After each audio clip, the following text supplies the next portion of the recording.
ಓಂ ಸಮರ್ಥ ಸದ್ಗುರು ಶ್ರೀ ಸಾಯಿನಾಥಾಯ ನಮಃ. ಶ್ರೀ ಸಾಯಿ ಲೀಲಾಮೃತ ಅಧ್ಯಾಯ 11. ಆಶ್ರಿತ ಕಲ್ಪವೃಕ್ಷ. ಭಗವಂತನು ಸರ್ವ ಜೀವಗಳನ್ನು ಸೃಷ್ಟಿ ಮಾಡಿ ಎಲ್ಲರಿಗೂ ತಂದೆಯಾದನು. ತಾನೇ ಪಂಚಭೂತಗಳಾಗಿ ತನ್ನಿಂದಲೇ ಎಲ್ಲ ಜೀವಿಗಳು ದೇಹವನ್ನಿತ್ತು ಪಾಲನೆ ಪೋಷಣೆಗೈದು ತಾಯಿಯಾದನು. ವೇದಗಳ ಮೊದಲ್ಗೊಂಡು ಸರ್ವಶಾಸ್ತ್ರಗಳನ್ನು ಅನುಗ್ರಹಿದು ಹಿತ ಮತ್ತು ಆಪ್ತವಾಕ್ಯಗಳ ನಡುವೆ ಸ್ನೇಹಿತನಾದನು. ಇಡೀ ಸೃಷ್ಟಿಯನ್ನು ತನ್ನ ಅಧೀನದಲ್ಲಿರಿಸಿಕೊಂಡ ಕಾರಣ ಜೀವಿಗಳಿಗೆ ಈಶ್ವರನಾದನು. ಮಹಾತ್ಮರುಗಳು ರೂಪದಿ ಅವತರಿಸಿ ಬಂದು ಗುರುವಾದನು. ಒಂದೇ ಮಾತಿನಲ್ಲಿ ಹೇಳಬೇಕೆಂದರೆ ಇಷ್ಟು ವೈವಿಧ್ಯಗಳೆಲ್ಲ ಸರ್ವ ಜೀವಿಗಳ ಶ್ರೇಯಸ್ಸಿಗಾಗಿ ತನ್ನನ್ನು ತಾನೇ ಸೃಷ್ಟಿಗೆ ದತ್ತ ಸಮರ್ಪಿಸಿಕೊಂಡನು, ಅಂಕಿತವಾದನು. ಭೂಮಿಯ ಮೇಲೆ ಭಗವಂತನು ತನ್ನ ಸ್ವರೂಪವಾದ ಸದ್ಗುರು ರೂಪದಿ ಅವತರಿಸಿದಾಗ ತನ್ನನ್ನು ಆಶ್ರಯಿಸಿದ ಎಲ್ಲವರಿಗೂ ಚಿಂತಾಮಣಿ ಕಾಮಧೇನು ಕಲ್ಪವೃಕ್ಷವೂ ಆಗುವನು. ಇಡೀ ಶ್ರೀ ಸಾಯಿ ಚರಿತ್ರೆಯೇ ಹೀಗಿರುವುದು. ಈ ಕಾರಣದಿಂದಲೇ ಬಾಬಾರ ಚರಿತ್ರೆಯನ್ನು ಶ್ರೀ ಸಾಯಿ ಲೀಲಾಮೃತ ಎಂದು ಕರೆಯುವುದು ಅತ್ಯಂತ ಸಮಂಜಸವಾಗಿದೆ. ಕೇವಲ ಮಾತಿನಿಂದಲೇ ಬಾಬಾ ಬಹುಜನರ ಬಾಧೆಯನ್ನು ಹೋಗಲಾಡಿಸಿದರು. ಒಮ್ಮೆ ಶ್ಯಾಮ ಅವರ ಕೈಗಳನ್ನು ಒರೆಸುತ್ತಿರಲು ಪ್ರೇಮಪೂರಿತವಾಗಿ ಶ್ರೀ ಸಾಯಿ ಶ್ಯಾಮನ ಕೆನ್ನೆಯನ್ನು ಚಿವುಟಿದರು. ಶ್ಯಾಮನು ಕೋಪ ಬಂದವನಂತೆ ನಟಿಸಲು 72 ಜನ್ಮಗಳಿಂದ ರಕ್ಷಿಸುತ್ತಲಿದ್ದರೂ ನಿನ್ನನ್ನು ಎಂದಿಗೂ ಚಿವುಟಲಿಲ್ಲ. ಇಂದು ಚಿವುಟದಂತೆ ಮಾಡಿದರೂ ಕೋಪಿಸಿಕೊಳ್ಳಬೇತಕ್ಕೆ ಎಂದರು. ಹೀಗೆ ಚಿವುಟುವ ದೇವರು ನಮಗೆ ಬೇಡ. ಪ್ರೇಮದಿ ಮುದ್ದು ಮಾಡಿ ಮಿಠಾಯಿಗಳನ್ನು ಕೊಡುವ ದೇವರೇ ಬೇಕು. ಅಂತಹ ದೇವರಾದ ನಿಮ್ಮಲ್ಲಿ ನನಗೆ ಸಂಪೂರ್ಣ ವಿಶ್ವಾಸವಿರುವಂತೆ ಅನುಗ್ರಹಿಸಿರಿ ಎಂದು ಬೇಡಿದನು ಶ್ಯಾಮ. ಆಗ ಸಾಯಿ ಅದಕ್ಕಾಗಿಯೇ ನಾನು ಬಂದಿರುವನು ಎಂದು ಆಶೀರ್ವದಿಸಿದರು. ಆದರೆ ಶ್ಯಾಮನಿಗೊಮ್ಮೆ ಹಾವು ಕಡಿದು ಜೋರಾಗಿ ವಿಷ ಏರುತ್ತಿತ್ತು. ಅವನ ಸ್ನೇಹಿತರು ವಿಠೋಬಾ ಗುಡಿಗೆ ಹೋಗೋಣ ಎಂದರು. ಅವನು ದ್ವಾರಕಾಮಾಯಿಗೆ ಬಂದು ಮೆಟ್ಟಲು ಹತ್ತುತ್ತಿರಲು ಬಾಬಾ ಉಗ್ರರಾಗಿ ಎಲ್ಲವೋ ಕಳ್ಳ ಅರ್ಚಕ, ಮೇಲೆ ಹತ್ತಬೇಡ, ಇಲ್ಲಿ ಕೆಳಗೆ ಹೋಗು, ಹೊರಕ್ಕೆ ಮೇಲೆ ಹತ್ತಿದ್ದೀಯೋ ಎಚ್ಚರಿಕೆ ಎಂದು ಗದರಿದರು. ಶ್ಯಾಮ ನಿರ್ವಣ್ಣನಾಗಿ ಹತಾಶವಾದನು. ಮರುಕ್ಷಣವೇ ಶ್ರೀ ಸಾಯಿ ಅತ್ಯಂತ ಪ್ರೇಮದಿ ಭಯವಿಲ್ಲ, ಈ ಫಕೀರು ನಿನ್ನನ್ನು ತಪ್ಪದೆ ಕಾಪಾಡುವವನು ಎಂದರು. ತಕ್ಷಣವೇ ಶ್ಯಾಮಗೆ ಆ ಬಾಧೆ ಕಡಿಮೆ ಆಯಿತು. ಇದಕ್ಕೂ ಮುಂಚೆ ಕ್ರೋಪಾದಿಕ್ತರಾಗಿ ಆದೇಶವಿತ್ತಿದ್ದು ಶ್ಯಾಮನ ರಕ್ತದಿ ಬೆರೆತು ಮೇಲೆ ಏರುತ್ತಿದ್ದ ವಿಷಕ್ಕೆ ಹೊರತು ಶ್ಯಾಮನಿಗಲ್ಲ. ಶ್ರೀಮತಿ ಮಾಲಂಬಾಯಿಗೆ ಕ್ಷಯರೋಗ ತಗಲಿತ್ತು. ಯಾವ ಚಿಕಿತ್ಸೆಗೂ ತಗ್ಗದ ಕಾರಣ ಆಕೆ ಶಿರಡಿಗೆ ಬಂದಳು. ಬಾಬಾ ಆಕೆಯನ್ನು ಆಶೀರ್ವದಿಸಿ ಕೇವಲ ಚಾದರದ ಮೇಲೆಯೇ ಮಲಗಲು ಹೇಳಿ ನೀರು ಮಾತ್ರವೇ ಕುಡಿಯಲು ಅರುಹಿದರು. 1 ವಾರದೊಳಗೆ ಆಕೆ ಮರಣವನ್ನಪ್ಪಿದಳು.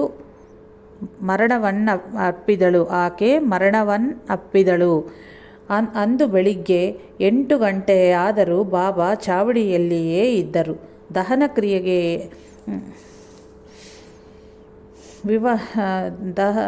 ದಹನ ಕ್ರಿಯೆಗೆ ಏರ್ಪಾಟುಗಳು ನಡೆಯುತ್ತಿರಲು ಆಕೆಗೆ ಮತ್ತೆ ಜೀವ ಬಂದಿತ್ತು.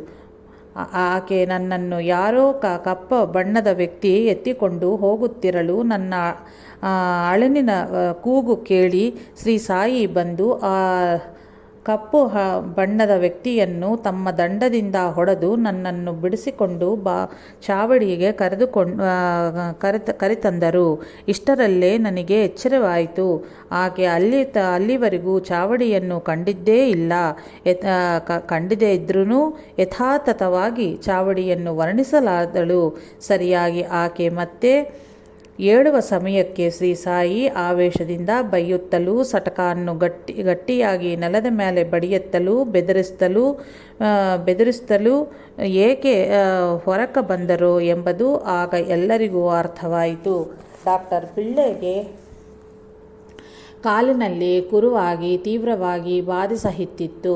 ಅವನು ಆ ಬಾಧೆಯನ್ನು ತಾಳಲಾಗದೆ ಅದನ್ನು 10 ಜನ್ಮಗಳ ಅನುಭವಿಸುವಂತೆ ಮಾಡಿರೆಂದು ಬಾಬಾರನ್ನೇ ಹೇಳಿದನು.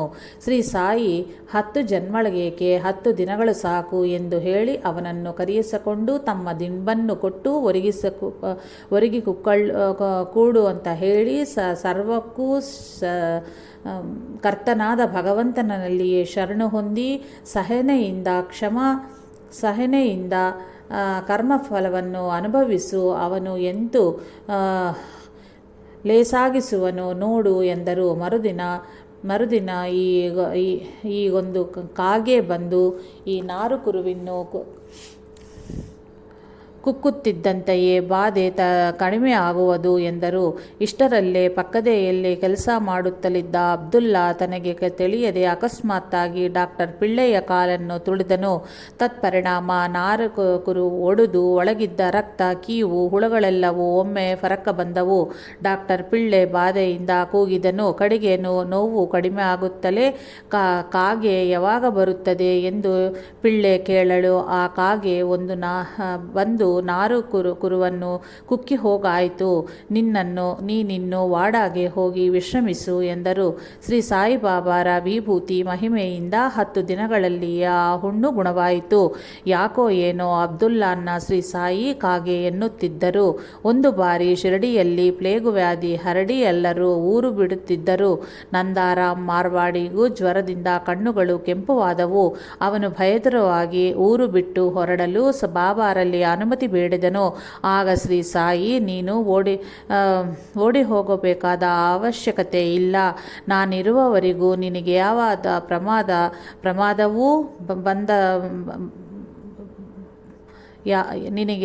ನಿನಗೆ ಯಾವ ಪ್ರಮಾದವೂ ಬರಲ್ಲ ಎಂದರು. ಆಗಲೇ ಅವನ ಜ್ವರ ಕಡಿಮೆ ಆಯಿತು. ಅಂತೆಯೇ 1911ರಲ್ಲಿ ಒಬ್ಬ ವೈಶ್ಯ ತನ್ನ ಮಗಳನ್ನು 1911ರಲ್ಲಿ ಒಬ್ಬ ವೈಶ್ಯ ತನ್ನ ಮಗಳನ್ನು ಹೊತ್ತು ತಂದನು. ಆಕೆಯ ಕಾಲುಗಳು ಪಾರ್ಶ್ವವಾಯುವಿನ ಹೊಡೆದಂತೆ ನಿಶ್ಶಕ್ತಿಯಾಗಿದ್ದವು. ಶ್ರೀ ಸಾಯಿ ಆಕೆಯನ್ನು ಆಶೀರ್ವದಿಸಿ ಕೆಲ ದಿನಗಳು ಶಿರಡಿಯಲ್ಲಿಯೇ ತಂಗೆಂದರು. 3ನೆಯ ದಿನ ಎಂದು ಆಕೆ ಎದ್ದು ನಡೆಯಲಾರಂಭಿಸಿದಳು. ಹಾಗೆಯೇ ಶ್ರೀ ಸಾಯಿ ಗಯಾಸಿನ್ ಎಂಬ ರೈಲ್ವೆ ಉದ್ಯೋಗಿಯ ಹೆಂಡತಿಗೆ ಪಾರ್ಶ್ವವಾಯು ಬಡಿದು ನರಳುತ್ತಿದ್ದಳು. ಅದನ್ನು ಸಹಿತ ಗುಣಪಡಿಸಿದರು. ಪರ್ಬನಿಯಿಂದ ಒಬ್ಬಾತ ಬಂದು ತನ್ನ ಮೇಲೆ ವಾಮಮಂತ್ರ ಪ್ರಯೋಗವಾಗಿ ಇದೆ ಎಂದು ತತ್ಕಾರಣ ಅನ್ನ ಕೂದಲಿನಂತ ಕಂಡು ದುರ್ವಾಸನೆ ಬರುವುದೆಂದು ತನ್ನನ್ನು ಯಾರೂ ರಕ್ಷಿಸಲಾರದರೆಂದು ಹೇಳಿದನು. ಆಗ ಶ್ರೀ ಸಾಯಿ ಅಲ್ಲ ಅಚ್ಚ ಕರೇಗ ಎಂದು ಆಶೀರ್ವದಿಸಿದರು. ಅದರೊಂದಿಗೆ ಅವನ ಬಾಧೆ ಕಡಿಮೆ ಆಯಿತು. ಒಂದು ದಿನ ಕಡು ಬಡವ ಒಬ್ಬಳು ಶ್ರೀ ಸಾಯಿನಾಥರಿಗೆ ನಮಸ್ಕರಿಸಿದಂತೆಯೇ, ಅಮ್ಮ, ನಿನ್ನ ಮನೆಗೆ ಬರುವನು ನಿನ್ನ ಗಂಡನಿಗೆ ನಿರಾಕರಿಸಬೇಡವೆಂದು ಹೇಳು ಎಂದರು. ಆಕೆಗೇನೂ ಅರ್ಥ ಆಗಲಿಲ್ಲ. ಸರಿಯಾಗಿ ಆಗಲೇ ವಾಡಾದಲ್ಲಿದ್ದ ದೀಕ್ಷಿತನಿಗೆ ಆ ಕುಟುಂಬಕ್ಕೆ ಸಹಾಯ ಒಸಗಬೇಕಂತ ಅನಿಸಿ ಒಂದು ಕಾಗದದ ಹೋದಿಕೆಯಲ್ಲಿ ಹಣ ವಿರಿಸಿ ದ್ವಾರಕಾಮಾಯಿಗೆ ಬಂದು, ಬಾಬಾ, ಇದನ್ನು ಕಳುಹಿಸಲೇ ಎಂದು ಕೇಳಿದನು. ಯಾರಿಗೆ, ಏತಕ್ಕೆ, ಏನು ಎಂಬ ಯಾವ ಪ್ರಶ್ನೆಯನ್ನೂ ಕೇಳದೆಯೇ ಕಳುಹಿಸು ಎಂದರು ಶ್ರೀ ಸಾಯಿ. ಆ ಹಣವನ್ನು ನೋಡುತ್ತಲೇ ಆ ಕಡು ಬಡವಿಗೆ ಸಾಯಿನಾಥರ ಮಾತುಗಳ ಮರ್ಮ ತಿಳಿಯಿತು. ಕೋರದ ದಯೆ ಲಭಿಸಿದ ಸಹಾಯ ಭಗವತ್ ಪ್ರಸಾದವೆಂದು ಶ್ರೀ ಸಾಯಿನಾಥರ ಭಾವನಾಗಿದ್ದಿತು.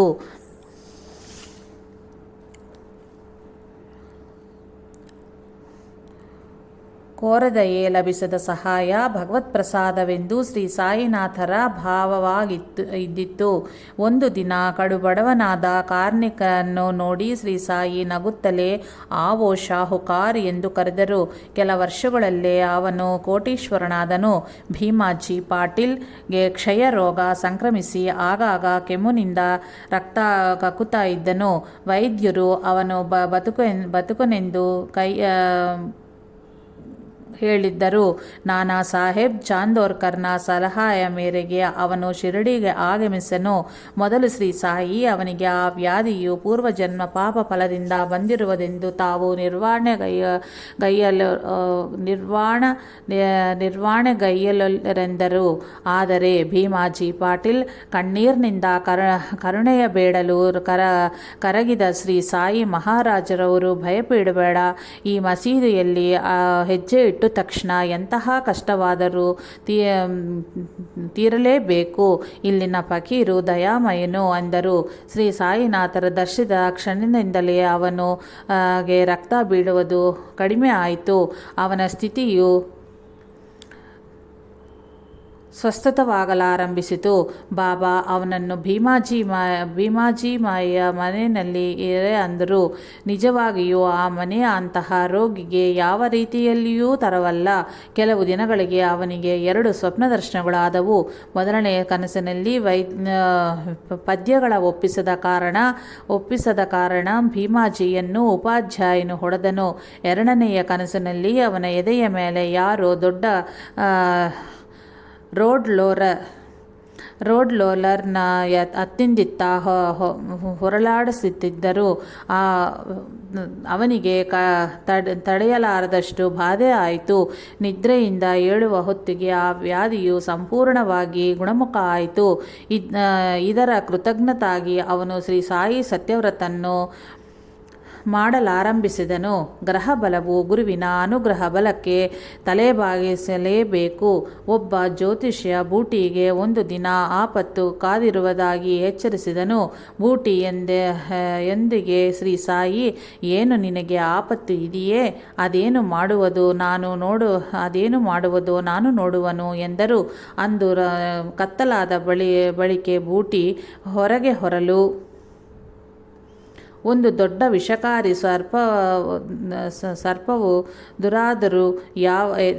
ಸರ್ಪವು ಎದುರಾಯಿತು. ಯಾವ ರೀತಿಯೋ ತೊಂದರೆಯುಂಟು ಮಾಡಲಿಲ್ಲ. ಒಂದು ಬಾರಿ ಮಿರಿಕರ್ನೊಂದಿಗೂ ಶ್ರೀ ಸಾಯಿ, ನಿನಗೆ ದ್ವಾರಕಾಮಾಯಿ ಗೊತ್ತಿದೆಯೇ? ಈಗ ನೀನು ಕುಳಿತಿರುವ ಸ್ಥಳವೇ ಹೌದು. ಈ ಮಸೀದು ತಾಯಿಯ ಆಶ್ರಯಿಸಿದರೆ ಕಷ್ಟಗಳು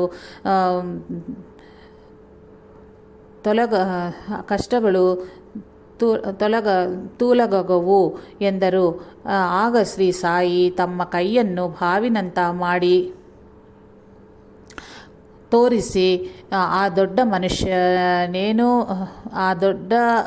ಮನುಷ್ಯನೇನು ಭಯಂಕರನೇ ಹೌದಾದರೂ ದ್ವಾರಕಾಮಾಯಿಯ ಮಕ್ಕಳನ್ನ ಅವನೇನೂ ಮಾಡಲಾರನು. ಅವನನ್ನು ವಿನೋದವಾಗಿ ನೋಡಬಲ್ಲೆವು ಎಂದರು ಮಿರಿಕರ್. ಆದರೆ ಮರುದಿನ ರಾತ್ರಿ ಚಿತಿಲಿಯ ಸೇರಿ ಅಲ್ಲಿಯ ಮಾರುತಿ ಮಂದಿರದಲ್ಲಿ ತಂಗಿದನು. ಅಲ್ಲಿ ಅವನ ಉತ್ತರಿಯ ಮೇಲೆ ದೊಡ್ಡ ಹಾವು ಮಲಗಿದ್ದರೂ ಏನೂ ಹಾನಿ ಮಾಡಲಿಲ್ಲ.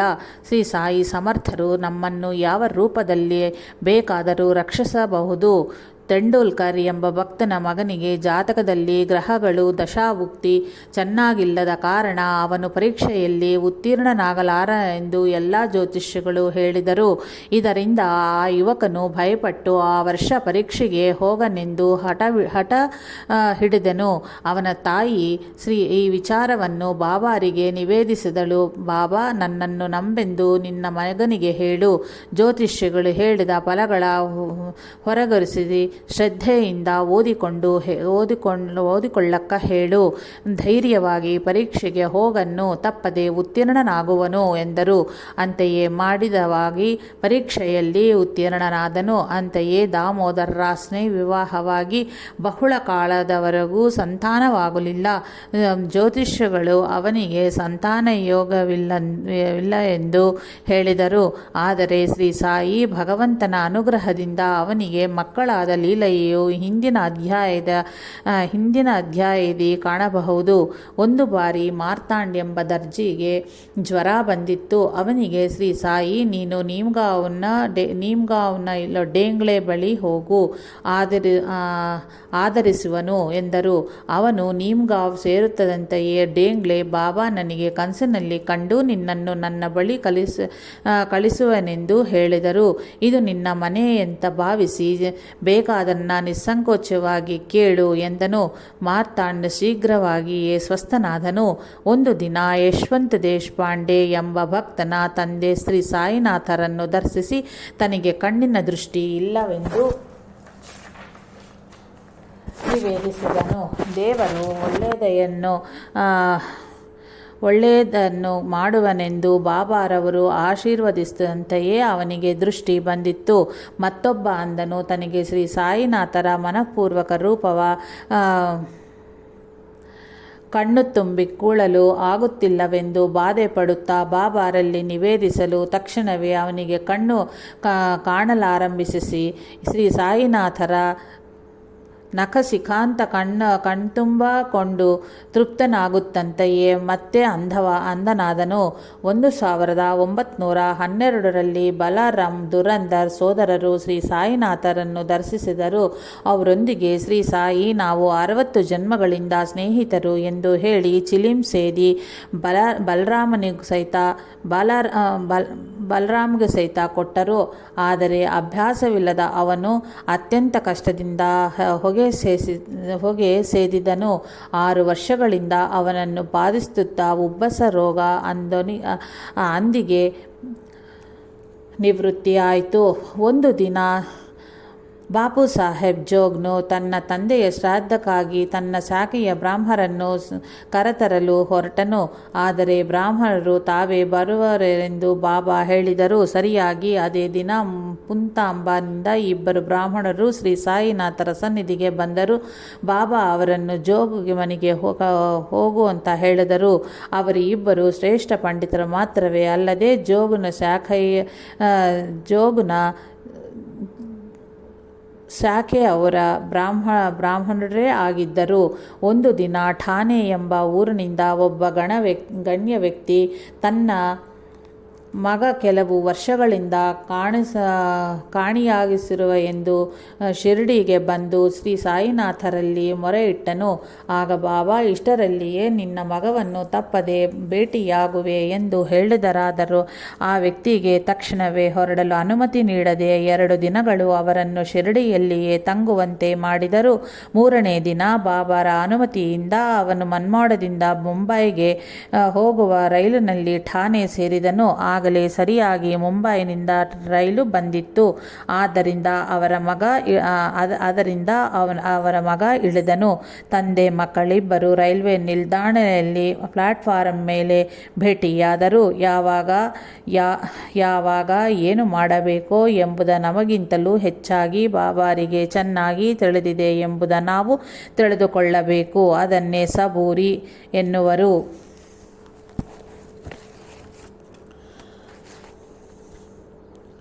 ಸುಡು ಬಿಸಿಲಿನ ಬೇಸಿಗೆಯ ಒಂದು ಮಧ್ಯಾಹ್ನದಿ ಮೇಕೆ ಮರಿಯೊಂದು ಬಿಸಿಲಿನ ಧಗೆಗೆ ತಾಳಲಾರದೆ ಕೆಳಗೆ ಬಿದ್ದಿತ್ತು.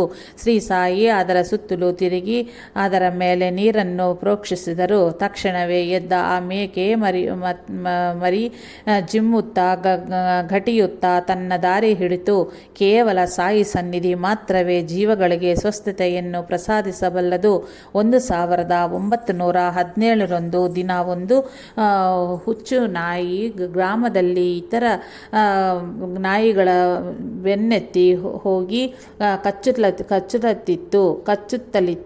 ಗ್ರಾಮಸ್ಥರು ಅದನ್ನು ಮುಗಿಸಬೇಕೆಂದು ಅಟ್ಟಾಡಿ ಹೋಗುತ್ತಿರಲು ಆ ಹುಚ್ಚು ನಾಯಿಯ ದ್ವಾರಕಾಮಯಿ ಒಳಗೆ ಹೋಗಿ ಪ್ರವೇಶಿಸಿ ಶ್ರೀ ಸಾಯಿನಾಥರ ಹಿಂದೆ ಬಂದು ಸೇರಿತು.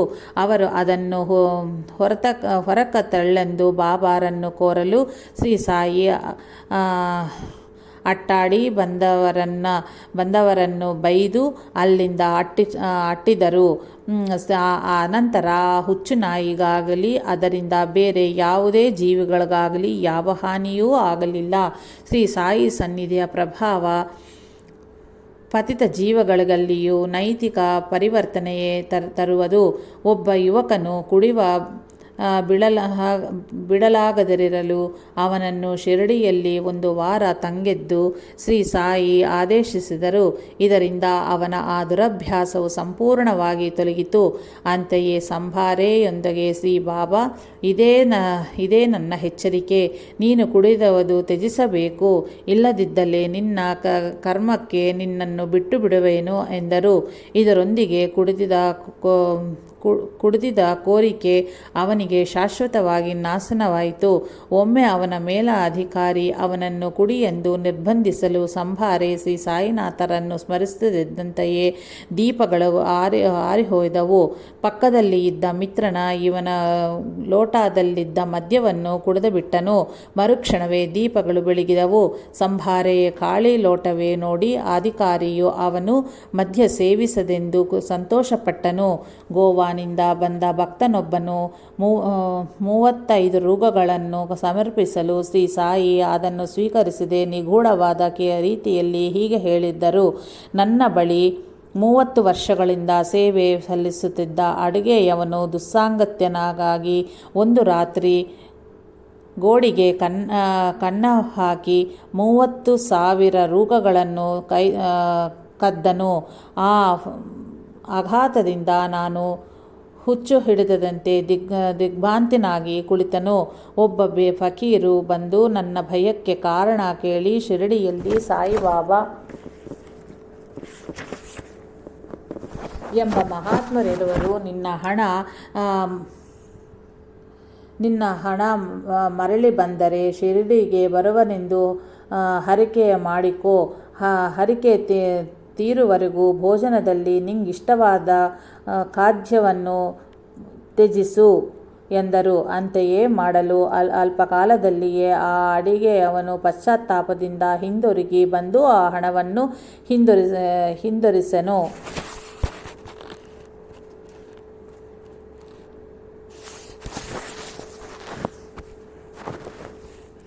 ತಕ್ಷಣವೇ ಶಿರಡಿಗೆ ಹೊರಟೆನು. ಮೊದಲು ನೌಕೆಯಲ್ಲಿ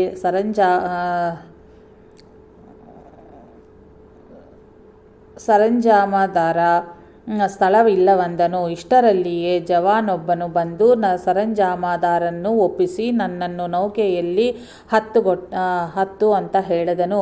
ಶ್ರೀ ಸಾಯಿ ಸಮರ್ಥರು ತನ್ನ ಗತ ಜೀವನವನ್ನು ವಿವರಿಸುವುದೇ ಅಲ್ಲದೆ ಶ್ರೀ ಸಾಯಿಯೇ ತನಗೆ ಮತ್ತೆ ಆ ಹಣ ದೊರಕುವಂತೆ ಮಾಡಿದ್ದ ಫಕೀರ್ ಎಂದು ನೌಕೆಯಲ್ಲಿ ತನಗೆ ಸ್ಥಳಾವಕಾಶ ಮಾಡಿಕೊಟ್ಟ ಜವಾನನೂ ತಾವೇ ಎಂದು ಆ ಭಕ್ತನು ಗುರುತಿಸಿದನು. ಒಂದು ದಿನ ಮಧ್ಯಾಹ್ನ 2 ಗಂಟೆಗೆ ಬಾಬಾ ಪ್ರಧಾನ್ ಬಂದನ ಎಂದು ದೀಕ್ಷಿತನನ್ನು ಕೇಳಿದರು. ಇಲ್ಲ, ಕರೆ ಕಳುಹಿಸಿಲೆ ಎಂದು ಕೇಳಲು, ಕರೆ ಕಳುಹಿಸು ಎಂದು ಸ್ವಲ್ಪ ಊದಿ ಎನ್ನಿತ್ತು, ಇದನ್ನು ಕಳುಹಿಸು ಎಂದರು. ಆ ಊದಿ ಮತ್ತು ಕರಪತ್ರವನ್ನು ಬಾಳಶಿಂಪಿಯ ಮೂಲಕ ದೀಕ್ಷಿತ್ ಪ್ರಧಾನನಿಗೆ ಕಳುಹಿಸಿದನು. ಆಗ ಪ್ರಕಾಶಗೊಂಡ ವಿವರಗಳು ಹಿಂಗಿವೆ. ಶಿರಡಿಯಲ್ಲಿ ಶ್ರೀ ಬಾಬಾ ಮೋರೇಶ್ವರ್ ಪ್ರಧಾನ್ ಬಗ್ಗೆ ಎಚ್ಚರಿಸಿದ ಕ್ಷಣದಲ್ಲಿಯೇ ಉಚ್ಚ ನ್ಯಾಯಾಲಯದ ಕೆಲವು ಸ್ನೇಹಿತರೊಂದಿಗೆ ಮಾತನಾಡುತ್ತಿದ್ದ ಪ್ರಧಾನ್ ಇದ್ದಕ್ಕಿದ್ದಂತೆಯೇ ಪ್ರಜ್ಞೆ ತಪ್ಪಿ ಬಿದ್ದುಬಿಟ್ಟನು. ತುಸು ಹೊತ್ತಿನಲ್ಲಿಯೇ ತನ್ನನ್ನು ತಾನೇ ಸವರಿಸಿಕೊಂಡು ರೈಲಿನಲ್ಲಿ ಪ್ರಯಾಣಿಸಿ ಮನೆಗೆ ಹಿಂದಿರುಗಿದನು. ಬೆಳಗಾಗುತ್ತಂತೆಯೇ ವಿಭೂತಿ ಕರಪತ್ರೆಗಳೊಂದಿಗೆ ಬಾಳಶಿಂಪಿ ಮುಂಬಯಿಯ ಸೇರಿದನು. ಶ್ರೀ ಸಾಯಿನಾಥರಿಗೆ ನಮ್ಮ ಬಾಧೆಯನ್ನು ನಿವೇದಿಸುವ ಅವಶ್ಯವಿರದು. ಅವರು ಕ್ಷಣ ಕ್ಷಣವೂ ನಮ್ಮನ್ನು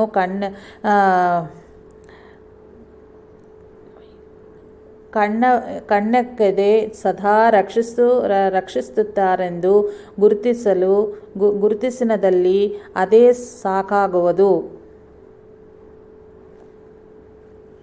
ಶ್ರೀ ಸಾಯಿ ತಮ್ಮನ್ನು ನಂಬಿದವರ ಸದಾ ಜೊತೆಗಿದ್ದು ಕಾಪಾಡುವರು. 1914ರಲ್ಲಿ ಶಿವರಾತ್ರಿಯ ಪರ್ವದಿನ ಹಾರ್ದಾನಲ್ಲಿ ಹಾರ್ದಾನಲ್ಲಿ ಮ್ಯಾಜಿಸ್ಟ್ರೇಟರಾಗಿ ವೃತ್ತಿಗೈದ ಛೋಟುಭಯ್ಯ ತನ್ನ ಕುಟುಂಬದವರೊಂದಿಗೆ ಶಿರಡಿಗೆ ಹೊರಟನು.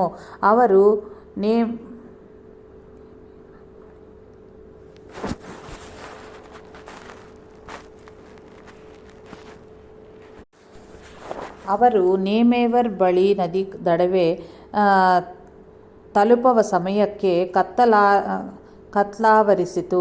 ಎಷ್ಟು ಹಣ ಕೊಡುವೆನೆಂದರೂ ಬೆಸ್ತರು ದೋಣಿ ನಡೆಸಲು ಒಲ್ಲೆ ಎಂದರು.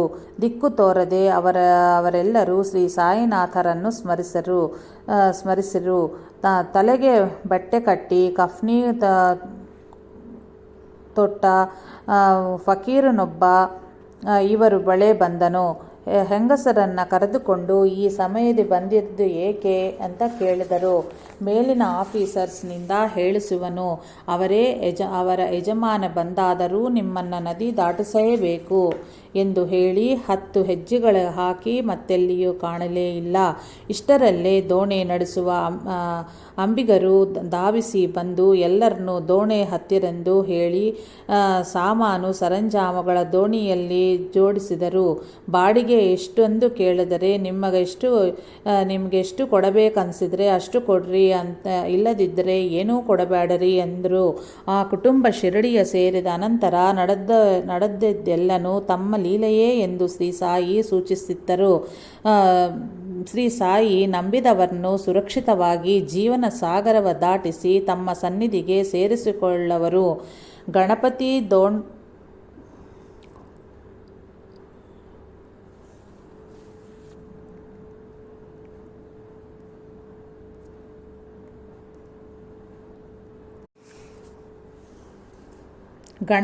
ದೋಂಡು ಕದಂ 1914ರಲ್ಲಿ ಸಕುಟುಂಬ ಸಮೇತವಾಗಿ ಶಿರಡಿಗೆ ಪಯಣಿಸುತ್ತಿರಲು ಅವರು ಹತ್ತಿದ ರೈಲು ಬೋಗಿಯಲ್ಲಿ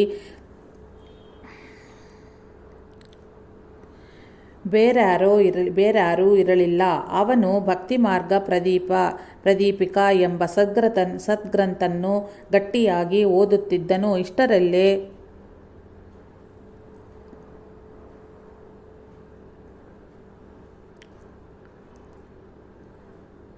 15ರಿಂದ 20 ಮಂದಿ ಬಿಲ್ಲರು ಆ ಬೋಗಿಯಲ್ಲಿ ಹತ್ತಿ ಅವನ ಬಳಿ ಕುಳಿತರು. ಅವರು ತಾನು ಓದುತ್ತಿರುವುದು ಶ್ರವಣಗೈಯಲು ಬಂದಿರುವೆಯೆಂದು ತಿಳಿದನು. 5 ನಿಮಿಷಗಳ ಅನಂತರ ರೈಲು ವೇಗವಾಗಿ ಸಾಗುತ್ತಿರಲು ಅವರೆಲ್ಲರೂ ಆ ಬೋಗಿಯಿಂದ ಹಾರಿ ಓಡಿಹೋದರು. ಗಣಪತಿ ದೋಂಡು ಕದಂ ಆಶ್ಚರ್ಯದಿಂದ ಬಾಗಿಲ ಬಳಿ ಬಂದು ನೋಡಿದನು. ಆ ಬಿಲ್ಲರು ಹಿಂದೆ ನೋಡಿಕೊಂಡು ಮುಂದೆ ಓಡುತ್ತಾ ಇದ್ದರು. ದೋಂಡು ಕದಂ ಹಿಂತಿರುಗಿ ಬೋಗಿಯನ್ನು ನೋಡಲು ಒಂದೆಡೆ ವೃದ್ಧ ಫಕೀರು ಒಬ್ಬರು ಕುಳಿತಿದ್ದರು. ಆ ಫಕೀರು ಆ ಬೋಗಿಯೊಳಗಿದ್ದ ಹೇಗೆ ಬಂದರೋ ಎಂಬುದು ಅವನಿಗೆ ಅರ್ಥವೇ ಆಗಲಿಲ್ಲ. ಮತ್ತೆ ನೋಡಲು ಫಕೀರಲ್ಲಿ ಇರಲೇ ಇಲ್ಲ. ಎಲ್ಲರೂ ಆಶ್ಚರ್ಯಚಕಿತರಾದರು. ಅವರು ಶಿರಡಿಯ ಸೇರುತ್ತಲೇ ಶ್ರೀ ಸಾಯಿ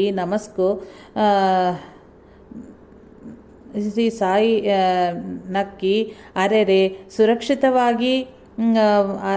ಸುರಕ್ಷಿತೆಯಾಗಿಯೇ ಬಂದಿರಲ್ಲವೇ ಎಂದರು. ನಿಜವಾಗಿಯೂ ಆ ಮಾರ್ಗದಲ್ಲಿ ಬಿಲ್ಲರು ಆಗಾಗ ರೈಲಿನಲ್ಲಿ ದರೋಡ ಮಾಡುತ್ತಾ ಇದ್ದರು. ಅಂತೆಯೇ ಒಮ್ಮೆ ನಾನಾ ಚಾಂದೋರ್ಕರ್ನು ಒಂದು ಅಡವಿಯಲ್ಲೆಳ್ಳುವ ಪ್ರಸಿದ್ಧ ಗಣಪತಿಯ ಗುಡಿಗೆ ಹೊರಟನು. ರೈಲು ತಡವಾಗಿ ಅವನು ಆ ಅಡವಿಯ ಸೇರುವ ಹೊತ್ತಿಗೆ ಕತ್ತಲು ಆವರಿಸಿತ್ತು. ನಾನಾ ಧೈರ್ಯ ಮಾಡಿ ನಡೆಯಲಾರಂಭಿಸಿ, ಬಾಬಾ 9 ಗಂಟೆಗೆ ಮಂದಿರದ ಬಾಗಿಲು ಮುಚ್ಚುವರು. ನಾನಲ್ಲಿ ಸೇರುವ ಒಳಗೆ 11 ಗಂಟೆ ಆಗುವುದು. ನನಗೆ ಒಂದು ಲೋಟ ಚಾ ಬೇಕು ಎಂದು ಪ್ರಾರ್ಥಿಸಿದನು. ಅವನು 10 ಮೈಲಿ ನಡೆದು ಗುಡಿ ಬಳಿ ಬರುತ್ತಾ ಇದ್ದಂತೆಯೇ ಏನು ನಾನಾ ಬಂದನೆ ಎಂದು ಅರ್ಚಕರು ಮಾತನಾಡಿದ್ದು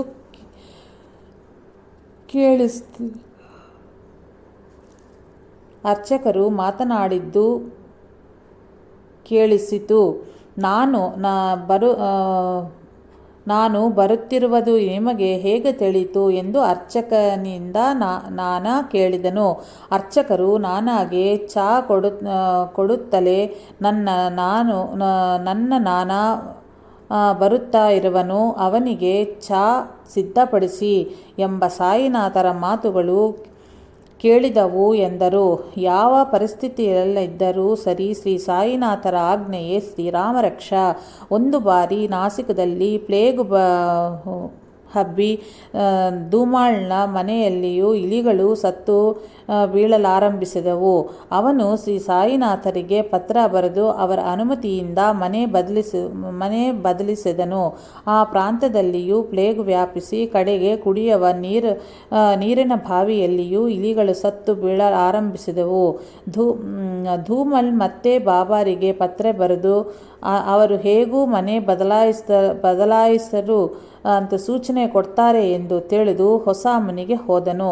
ಆ ಮನೆಯ ಬಾಗಿಲನ್ನು ತೆರೆದಿದ್ದಂತೆಯೇ ಅವನು ಮನೆಯ ಬದಲಾಯಿಸಬೇಡ ಅಂತ ಮನೆಯ ಬದಲಾಯಿಸಬೇಕಾಗದ ಅವಶ್ಯವಿಲ್ಲವೆಂದು ಶಿರಡಿಯಿಂದ ಪತ್ರ ಬಂದಿತ್ತು. ಧೂಮಲ್ ತಕ್ಷಣವೇ ಹಳೆ ಮನೆಗೆ ಹಿಂದೆ ಬಾಬಾರ ಮಾತಿನ ಮೇಲೆ ಸಂಪೂರ್ಣ ವಿಶ್ವಾಸ ಇರಿಸಿ ಅಲ್ಲಿಯೇ ಉಳಿದನು. ಆದರೂ ಯಾರಿಗೂ ಯಾವ ಪ್ರಮಾದವೂ ಉಂಟಾಗಲಿಲ್ಲ. ಶ್ರೀ ಸಾಯಿ ಸ್ಮೃತಿ ಮಾತ್ರ ಪ್ರಸನ್ನರು. ಮಾರ್ಚ್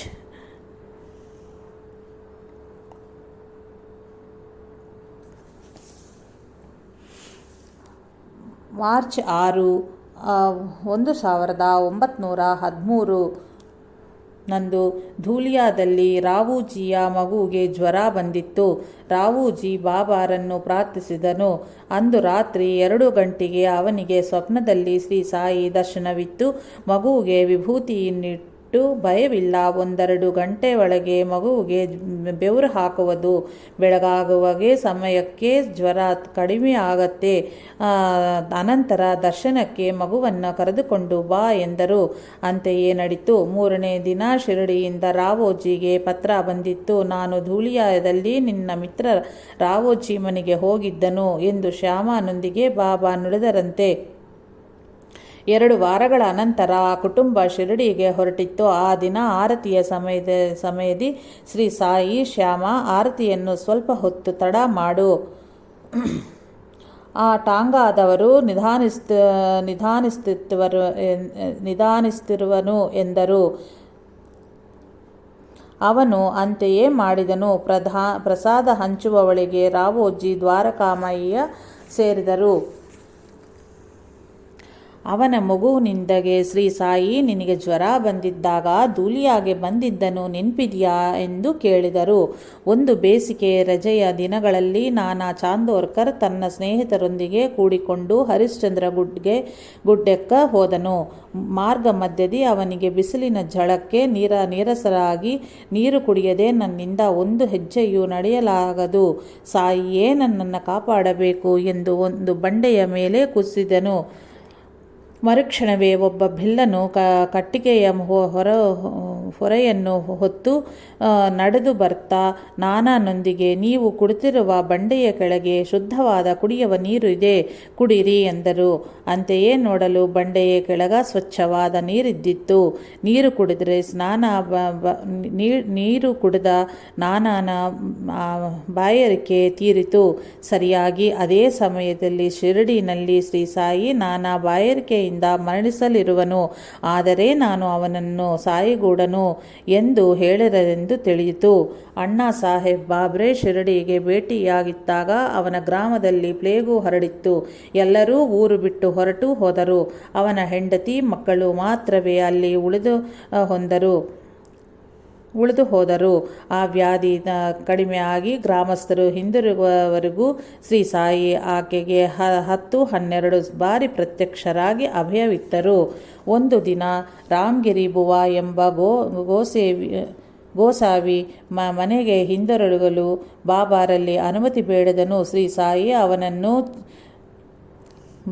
ಬಾಪು ಗಿರ್ಬುವ ಎಂದು ಸಂಬೋಧಿಸುತ್ತಿದ್ದರು. ಬಾಬಾ, ನೀನು ಮೊದಲು ಜಾಮ್ನೇರ್ಗೆ ಹೋಗಿ ನಾನು ನೀಡುವ ಊದಿ ಮತ್ತು ಆರತಿ ಹಾಡನ್ನು ನಾನಾ ಚಾಂದೋರ್ಕರ್ಗೆ ತಲುಪಿಸಿ ನಿನ್ನ ಊರಿಗೆ ಹೋಗು ಎಂದರು. ನಾನು ಸಿದ್ಧನಂದನು. ಆದರೆ ನನ್ನ ಬಳಿ ಜಲ್ಗಾಂವ್ ಹೋಗುವವರೆಗೂ ಮಾತ್ರವೇ ಸರಿ ಹೋಗುವುದು. ಆ ಅನಂತರ ಜಾಮ್ನೇರ್ಗೆ ಬಂಡಿಯಲ್ಲಿ ಸುಮಾರು 30 ಮೈಲಿ ಹೋಗಬೇಕಲ್ಲವೇ ಎಂದನು. ರಾಮ್ಗಿರ್, ಎಲ್ಲ ಏರ್ಪಾಟುಗಳು ಆಗುವುದು, ಹೋಗು ಎಂದು ಅಭಯವಿತ್ತರು ಶ್ರೀ ಸಾಯಿ. ಅರ್ಧರಾತ್ರಿ 2 ಗಂಟೆಗೆ ರಾಮ್ಗಿರ್ ಜಲ್ಗಾಂವ್ ಸೇರಿದನು. ಅವನ ಬಳಿ 2 ಆಣೆಗಳು ಮಾತ್ರವೇ ಇದ್ದಿದ್ದವು. ಅವನಿಗೇನು ಮಾಡಬೇಕೋ ದಿಕ್ಕು ತೋರಲಿಲ್ಲ. ಇಷ್ಟರಲ್ಲೇ ಒಬ್ಬ ಬಿಲ್ಲ ಜವಾನನು ರಾಮಗಿರಿ ಬುವಾಯ್ ಬಳಿ ಬಂದು, ಶಿರ್ಡಿಯಿಂದ ಬಂದ ಬಾಪುಗಿರ್ ಯಾರು ಎಂದು ವಿಚಾರಿಸಿ ಅವನಿಗಾಗಿ ಚಾಂದೋರ್ಕರ್ ಠಾಂಗಾ ಕಳುಹಿಸಿರುವನು ಎಂದು ಹೇಳಿ ಕರೆದುಕೊಂಡು ಹೋದನು. ಟಾಂಗಾ ಜಾಮ್ನೇರ್ ಸರಹದ್ದನ್ನು ತಲುಪಿದ ನಂತರ ರಾಮ್ಗಿರ್ ಮೂತ್ರ ವಿಸರ್ಜನೆಗೆ ಹೋಗಿ ಬರುವ ಹೊತ್ತಿಗೆ ಆ ಟಾಂಗಾದವನು ಎಲ್ಲಿಯೂ ಕಾಣಲಿಲ್ಲ. ಆ ಸಮಯದಲ್ಲಿ ನಾನಾ ಸಾಹೇಬ್ ಚಾಂದೋರ್ಕರ್ನ ಮಗಳು ಮೈನತಾಯಿ ಪ್ರಸವ ವೇದನೆಯಿಂದ ತೀವ್ರವಾಗಿ ನರಳುತ್ತಿದ್ದಳು. ಸರಿಯಾದ ಸಮಯಕ್ಕೆ ರಾಮ್ಗಿರ್ ಬಂದು ಆರತಿ ಹಾಡು ಮತ್ತು ಊದಿಯನ್ನು ಕೊಟ್ಟನು. ನಾನಾ ಸಂತೋಷದಿಂದ ಮೈನತಾಯಿಗೆ ಊದಿ ಇಟ್ಟು ಶ್ರೀ ಸಾಯಿನಾಥರಿಗೆ ಆರತಿ ಹಾಡದನೊಂದಿಗೆ ಆರತಿ ಸೇವೆಯ ಮಾಡುತ್ತಿದ್ದಂತೆಯೇ ಆಕೆಗೆ ಸುಖಪ್ರಸವನ ಆಯಿತು. ತಮಗ ಸಕಾಲದಲ್ಲಿ ಊದಿ ಪ್ರಸಾದವನ್ನು ಕಳುಹಿಸಿದ ಕಾರಣ ರಾಮ್ಗಿರ್ ಬುವಾಗೆ ನಾನಾ ಸಾಹೇಬ್ ಚಾಂದೋರ್ಕರ್ನು ಕೃತಜ್ಞತೆ ತಿಳಿಸಿದನು. ತನಗಾಗಿ ಟಾಂಗಾ ಸಕಾಲಕ್ಕೆ ಕಳುಹಿಸಿದ ಕಾರಣಕ್ಕೆ ರಾಮ್ಗಿರ್ ಬುವಾ ಕೃತಜ್ಞತೆ ತಿಳಿಸಿದನು. ನಿಜವಾಗಿಯೂ ಟಾಂಗಾ ಮತ್ತು ಜವಾನ್ ನಾನಾ ಕಳುಹಿಸಿರಲಿಲ್ಲ. ಶಿರಡಿಯಿಂದ ಒಬ್ಬರು ಬರುವರೆಂದು ನಾನಾಗೆ ಗೊತ್ತಿರಲಿಲ್ಲ. ಆ ವಿಚಾರವನ್ನು ಆಲಿಸಿದ ರಾಮಗಿರ್ ರೈಲ್ವೆ ನಿಲ್ದಾಣದಲ್ಲಿ ಜವಾನನು ತನ್ನನ್ನು ಶ್ರೀ ಸಾಯಿನಾಥರು ಸಂಬೋಧಿಸುವಂತೆಯೇ ಕರೆದೆಂದು ಹೇಳಿ, ಶ್ರೀ ಸಾಯಿ ಎಲ್ಲ ಏರ್ಪಾಟುಗಳು ನಡೆಯುವವು ಎಂದು ಹೇಳಿದ್ದೊಂದನ್ನು ನೆನಪಿಗೆ ತಂದುಕೊಂಡನು. ಇವೆಲ್ಲವೂ ಶ್ರೀ ಸಾಯಿನಾಥರ ಲೀಲೆಯೇ ಎಂದು ಅವರು ತಿಳಿದುಕೊಂಡರು. ಒಂದು ದಿನ ನಾಗಪುರದಲ್ಲಿ ದೀಕ್ಷಿತ್ ತಮ್ಮನು ಜ್ವರದಿಂದ ಬಳಲುತ್ತಿರುವನೆಂದು ಪತ್ರ ಬಂದಿತ್ತು. ದೀಕ್ಷಿತ್, ಬಾಬಾ, ನನ್ನ ತಮ್ಮನಿಗೆ ನಾನು ಯಾವ ರೀತಿಯಲ್ಲಿಯೂ ಸಹಾಯ ಮಾಡಲಾಗುತ್ತಿಲ್ಲ ಎಂದು ದುಃಖಿಸಿದನು. ತಕ್ಷಣವೇ ಬಾಬಾ, ನಾನು ಸಹಾಯವೊಸಗುವನು ಎಂದರು. ಅದೇ ಸಮಯಕ್ಕೆ ನಾಗಪುರದಲ್ಲಿ ಅವನ ಸೋದರನಿಗೆ ವಿಚಿತ್ರವಾದ ವ್ಯಕ್ತಿ ಕಂಡು ತಕ್ಷಣವೇ ದೀಕ್ಷಿತನ ತಮ್ಮನ್ನು ಸ್ವಸ್ಥಪಡಿಸಿದರು. ಒಂದು ಬಾರಿ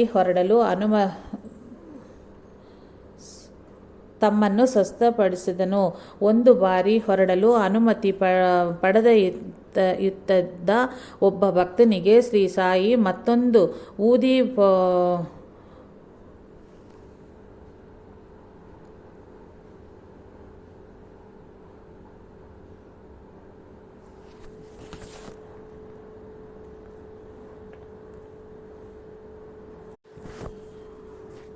ಪೊಟ್ಟಣವನ್ನಿತ್ತು. ರೈಲಿನಲ್ಲಿ ನಿನ್ನನ್ನು ಸ್ವಲ್ಪ ಸ್ಥಳ ಕೋರಲು ನೀಡೆಂದು ಕೋರಿದವನಿಗೆ ಈ ಪೊಟ್ಟವನ್ನು ನೀಡು ಎಂದರು. ದಾರಿಯಲ್ಲಿ ಠಾಣೆ ನಿಲ್ದಾಣದಲ್ಲಿ ರೈಲು ಹೊರಡುತ್ತಿದ್ದಂತೆಯೇ ಒಬ್ಬ ಪ್ರಯಾಣಿಕನು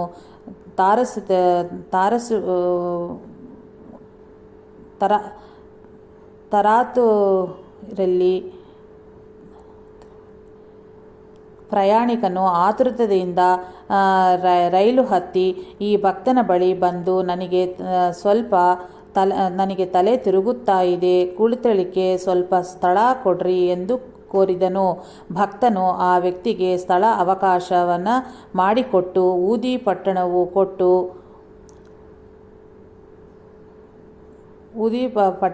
ಪೊಟ್ಲವನ್ನು ಕೊಟ್ಟೆನು.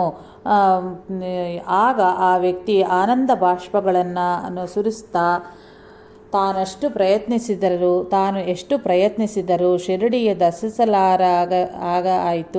ದರ್ಶಿಸಲಾಗಲಿಲ್ಲವೆಂದು ಹೇಳಿ ಶ್ರೀ ಸಾಯಿನಾಥರೇ ತನಗೆ ಪ್ರಸಾದ ಕಳುಹಿಸಬೇಕೆಂದು ಪ್ರಾರ್ಥಿಸಿದನೆಂದು ಹೇಳಿದನು. ರೋಗವೇ ಅಲ್ಲದೆ ಅಜ್ಞಾನವೆಂಬ ರೋಗವು ತೊಲಗಬೇಕು. ಅದಕ್ಕೆ ಬಾಧೆಗಳನ್ನು ಧೈರ್ಯವಾಗಿ ಸಹಿಸಿಕೊಳ್ಳುವುದು ಅವಶ್ಯವಾದ್ದು. ಆದ್ದರಿಂದಲೇ ವ್ಯಾಧಿಯ ಪ್ರಮಾದಕರವಲ್ಲದಿರಲು ರೋಗಿಯನ್ನು ತಮ್ಮ ಬಳಿಯಿಂದ ಹೊರಡನ್ನುತ್ತಿದ್ದರು. ಶ್ರೀ ಬಾಬಾ ಪ್ರತ್ಯಕ್ಷವಾಗಿಯೇ ಅಲ್ಲದೆ ಪರೋಕ್ಷವಾಗಿಯೂ ಬಾಬಾ ರಕ್ಷಿಸುವೆಂದು ಭಕ್ತನಿಗೆ ತಿಳಿಯಬೇಕಲ್ಲವೇ? ಶಿರಡಿಯಲ್ಲಿ ಕಾಕಾ ದೀಕ್ಷಿತನಿಗೆ ತೀವ್ರವಾಗಿ ಜ್ವರ ಬಂದು ಶ್ಯಾಮನ ಮೂಲಕ ಬಾಬಾರಿಗೆ ನಿವೇದಿಸಿದನು. ಆಗ ಬಾಬಾ, ನಾನೇನು ವೈದ್ಯನಲ್ಲ, ಅವನನ್ನು ಮನೆಗೆ ಹೋಗೆಂದು ಹೇಳು ಎಂದರು. ಬಾಬಾರ ಈ ಮಾತಿನಿಂದ ದಿಗ್ಭ್ರಾಂತನಾದ ಶ್ಯಾಮ, ಅವನು ನಿಮ್ಮನ್ನೇ ನಂಬಿರುವನು, ಜ್ವರದಿಂದ ಅವನು ಹೇಗೆ ಹೋದಾನು ಎಂದು ಕೇಳಿದನು. ಆಗ ಬಾಬಾ ಕಠಿಣವಾಗಿ ಮೊದಲಿನಂತೆಯೇ ಆದೇಶಿಸಿದರು. ಹೊರಡಲು ಅನುಮತಿ ಕೇಳಿಸಲಿಗೆ ಕಾಕಾ ದ್ವಾರಕಾಮಾಯಿ ಒಳಗೆ ಬರುತ್ತಿದ್ದಂತೆಯೇ, ಶ್ರೀ ಸಾಯಿ, ನೀನು ಮನೆಗೆ ಹೋಗು, ಜ್ವರ ಹೇಗೆ ಬಂದಿದ್ದು ಹಾಗೆಯೇ 4 ದಿನದಲ್ಲಿ ಹೊರಟು ಹೋಗುವುದು. ಸೀಮ ಬಾದಾಮಿ ಪಿಸ್ತಾ ಹಾಕಿದ ಪಾಯಸವನ್ನು ಸೇವಿಸಿ ಓಡಾಡುತ್ತಿರಲು ಮಲಗಬೇಡ ಎಂದರು. ಕಾಕಾ ದೀಕ್ಷಿತನಿಗೆ ಊದಿಯನ್ನು ಪ್ರಸಾದಿಸಿ ಶ್ಯಾಮನನ್ನು ಜೊತೆ ಮಾಡಿ ಕಳುಹಿಸಿಕೊಟ್ಟರು. ಅವರಿಬ್ಬರೂ ರಾತ್ರಿಯ 11 ಗಂಟೆಗೆ ರೈಲಿನಿಂದ ಇಳಿದು ನಡೆದುಕೊಂಡು ಹೋಗಿ ಮನೆ ತಲುಪಿದರು. ಅಲ್ಲಿ ಯಾರನ್ನೂ ಹೇಳಿದರೂ ಕೇಳದ ಕಾಕಾ ದೀಕ್ಷಿತ್ ಶ್ರೀ ಸಾಯಿ ಆದೇಶಿಸಿದಂತೆಯೇ ಮಾಡಿದನು. ವೈದ್ಯನು, ನೀನು ಆ ಹುಚ್ಚು ಫಕೀರು ಹೇಳಿದಂತೆ ನಡೆದುಕೊಳ್ಳುತ್ತಾ ಇದ್ದಕ್ಕ ನಾನೇನಿಕೆ ಎಂದು ಗದರಿದನು. ಆದರೂ ಕಾಕಾ ವೈದ್ಯನ ಸಲಹೆಯಂತೆ ನಡೆದುಕೊಳ್ಳಲಿಲ್ಲ. 9ನೇ ದಿನಕ್ಕೆ ಜ್ವರ ಕಡಿಮೆಯಾಯಿತು. ಅನಂತರ ಕಾಕಾ ದೀಕ್ಷಿತನು ಶಿರಡಿಗೆ ಹೋಗಿ ಶ್ರೀ ಸಾಯಿನಾಥರನ್ನು ದರ್ಶಿಸಲು ಮುಂಬಯಿನಲ್ಲಿ ನಿನ್ನವರು ಏನಂದರು ಎಂದು ಶ್ರೀ ಸಾಯಿ ವಿಚಾರಿಸಿದರು. ಶ್ರೀ ನರಸಿಂಹ ಸರಸ್ವತಿ ಸ್ವಾಮಿಯಂತೆಯೂ ಶ್ರೀ ಬಾಬಾರು ಅಪಚ್ಯವಾದ ಆಹಾರದಿಂದ ವ್ಯಾಧಿಯನ್ನು ಕಡಿಮೆ ಮಾಡುತ್ತಿದ್ದರು. ಒಂದು ಬಾರಿ ಬೂಟಿಗೆ ಕಲರಾ ವ್ಯಾಧಿ ಸೋಕಿ ಡಾಕ್ಟರ್ ವೈದ್ಯ ಪಿಳ್ಳೆ ಎಷ್ಟು ಬಗೆಯ ಔಷಧೋಪಚಾರಗಳನ್ನು ಮಾಡಿದರೂ ಸಹಿತ ಕಡಿಮೆ ಆಗಲೇ ಇಲ್ಲ. ಕಡೆಗೆ ಬಾಬಾರಲ್ಲಿ ನಿವೇದಿಸಲು ಬಾದಾಮಿ ಪಿಸ್ತಾ ಹಾಕಿ ತಯಾರಿಸಿದ ಪಾಯಸವನ್ನು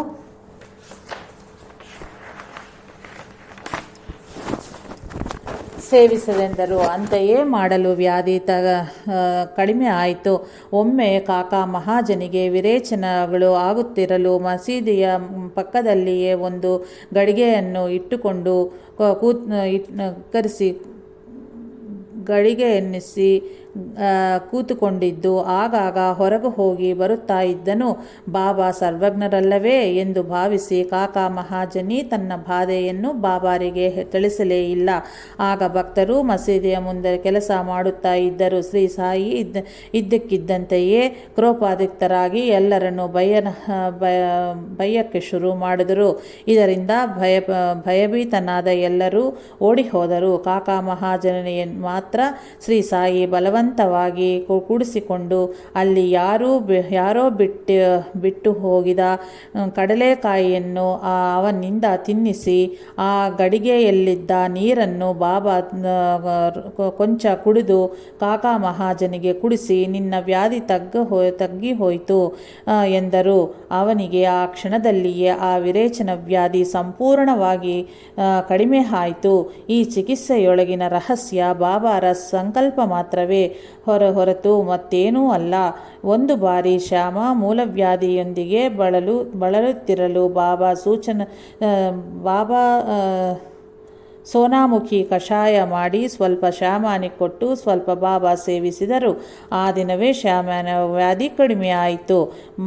3 ವರ್ಷಗಳ ಬಳಿಕ ಶ್ಯಾಮಗೆ ಆ ವ್ಯಾಧಿ ಮತ್ತೆ ಬಂತು. ಹಿಂದೆ ಶ್ರೀ ಸಾಯಿ ಮಾಡಿದ ಔಷಧೋಪಚಾರವನ್ನೇ ಶ್ಯಾಮ ಮಾಡಿಕೊಳ್ಳಲೇ ವ್ಯಾಧಿ ಹೆಚ್ಚಾಗಿ ಮತ್ತು ಶ್ರೀ ಸಾಯಿನಾಥರ ಅನುಗ್ರಹದಿಂದಲೇ ಕಡಿಮೆ ಆಯಿತು. ರಘುವೀರ ಪುರಂದರೆ ಮೊದಲನೇ ಬಾರಿ ಶಿರಡಿಗೆ ಹೊರಟರಲು ಅವನ ಮಗುವಿಗೆ ಜ್ವರ ತೀವ್ರವಾಯಿತು. ಅವನ ಹೆಂಡತಿಗೆ ಜೊತೆಯಾಗಿ ಅವನ ತಾಯಿ ಇರುವ ಎಂದಳು. ಆದರೆ ಪುರಂದರೆ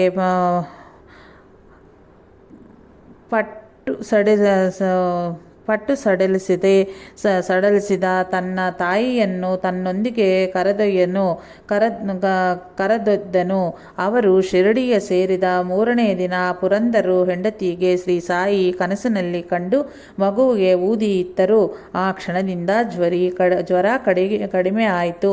ಶ್ರೀ ಸಾಯಿ ನಾವು ಕೋರಿದ್ದೆಲ್ಲವನ್ನೂ ನೆರವೇರಿಸಿದೆ. ಪೂರ್ವ ಕರ್ಮಾನುಸಾರ ನಮಗೆ ಶ್ರೇಯಸ್ಕರವಾದವನ್ನೇ ಮಾಡುವರು. ಒಬ್ಬಾಕೆ ತನ್ನ ಮಗುವನ್ನು ಹಾವು ಕಡಿದಿದೆ ಎಂದು ಶ್ರೀ ಬಾಬಾರಲ್ಲಿ ಮೊರೆ ಇಟ್ಟುಕೊಂಡಳು. ಬಾಬಾ ಊದಿ ಪ್ರಸಾದಿಸಲಿಲ್ಲ, ಆಶೀರ್ವದಿಸಲೂ ಇಲ್ಲ. ಆ ಬಾಲಕ ಮರಣವನ್ನಪ್ಪಿದನು. ಅವನ ತಾಯಿ ಹೃದಯ ವಿದಾರಕವಾಗಿ ಎದೆ ಬಡಿದುಕೊಂಡು ಅಳುವುದನ್ನು ನೋಡಲಾಗದೆ ಕಾಕಾ ಸಾಹೇಬ್ ದೀಕ್ಷಿತ್ ಆಕೆಯ ಮಗವನ್ನು ಬದುಕಿಸರೆಂದು ಕೋರಿದನು. ಆಗ ಶ್ರೀ ಸಾಯಿ ಬಾವು ಈ ವಿಷಯದಲ್ಲಿ ಅಡ್ಡ ಬರಬೇಡ, ಇದು ಆ ಹುಡುಗನ ಒಳ್ಳೆಯದಕ್ಕಾಗಿಯೇ ನಡೆದಿದೆ. ಅವನು ಈ ಶರೀರದಲ್ಲಿ ಮಾಡಲಾಗದ ಕೆಲಸಗಳನ್ನು ಆ ಶರೀರದಲ್ಲಿ ಮಾಡಬಲ್ಲನು. ನಿನಗಾಗಿ ಅವನನ್ನು ಬದುಕಿಸಿದರೆ ಆ ದೇಹ ಮರಣಿಸುತ್ತದೆ. ಅದರ ಬಾಧ್ಯತೆಯನ್ನು ನೀನು ಭರಿಸ್ತೀಯಾ ಎಂದರು. ಕಾಕಾ ದೀಕ್ಷಿತ್ ತನ್ನ ತಪ್ಪನ್ನು ತಿಳಿದುಕೊಂಡು ಮೌನವಾಗಿ ಹಿಂದೆ ಸರಿದನು. ಹಾಗೆಯೇ 1911ರಲ್ಲಿ ಹಾರ್ದಾದಿಂದ ಬಂದ ಒಬ್ಬ ಕ್ಷಯರೋಗಿ ಮರಣಿಸಿದನು. ಅವನನ್ನು ರಕ್ಷಿಸಲಿಲ್ಲವೆಂದು ಅವನ ಬಂಧುಗಳು ಕುಪಿತರಾಗಿ ಆಗಲಿದರು. ಅನಂತರ ಅವರ ಕುಟುಂಬದಲ್ಲೊಬ್ಬರಿಗೆ ಬಾಬಾ ಕನಸಿನಲ್ಲಿ ಆ ರೋಗಿಯ ಕಳೇಬರವನ್ನು ಹೊತ್ತು ತಲೆಭಾಗವನ್ನು ತಮ್ಮ ತೊಡೆಯ ಮೇಲೆ ಇರಿಸಿಕೊಂಡು ಕುಳಿತ ಅವನ ಕೋಶವನ್ನು ತೋರಿಸುತ್ತಿದ್ದನು. ಅವನನ್ನು ಇಂತಹ ಚಿತ್ರಹಿಂಸದಿಂದ ಬಿಡುಗಡೆ ಮಾಡಿದ್ದೀನಿ ಎಂದು ಹೇಳಿದರು. ಅವನ ಎಲ್ಲ ಬಂಧುವರ್ಗರು ಮತ್ತೆ ಶ್ರೀ ಸಾಯಿನಾಥರನ್ನು ಸೇವಿಸಲಾರಂಭಿಸಿದರು. ಭಕ್ತರು ಕೋರಿದ ಶ್ರೀ ಬಾಬಾ ಪ್ರಸಾದಿಸಲು ಇಚ್ಛಿಸದಿದ್ದರೆ ಏನೂ ಮಾತನಾಡುತ್ತಿರಲಿಲ್ಲ.